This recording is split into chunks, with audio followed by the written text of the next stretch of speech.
আমার আব্বা যেমন কমলাপুরের বাসিন্দাদের খুব আপন, খুব নিজের মানুষ মনে করত, তেমনি আমি আপনাদেরকে নিজের মানুষ মনে করি।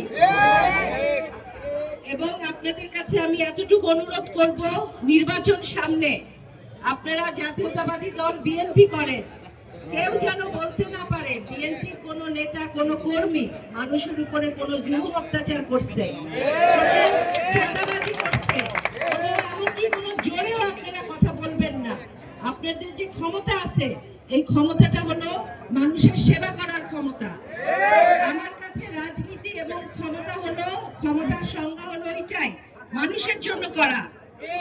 আমাদের বাড়ি, আমরা জাতীয়তাবাদী, আমার আপনি জানেন আমার আব্বা ৭৯ সাল থেকে এই বিএনপি করতেছে এবং এই ফরিদপুরের মানুষের সেবায় সে নিয়োজিত রয়েছে। তার জীবনের শেষ পর্যন্ত সেই জাতীয়তাবাদী দলে থেকে মানুষের জন্য করছে এবং আমরা, আমাদের পরিবার, আমরা মানুষের জন্য রাজনীতি করি, মানুষের জন্য আমরা করি।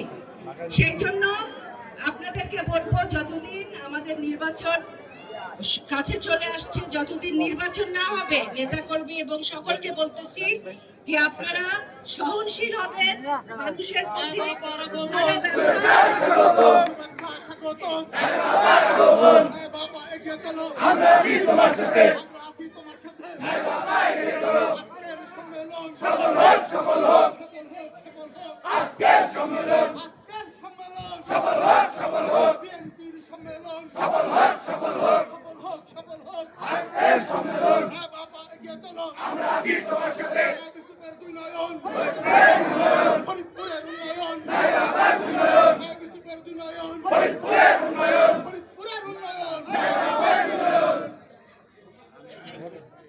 আর এখন উপরে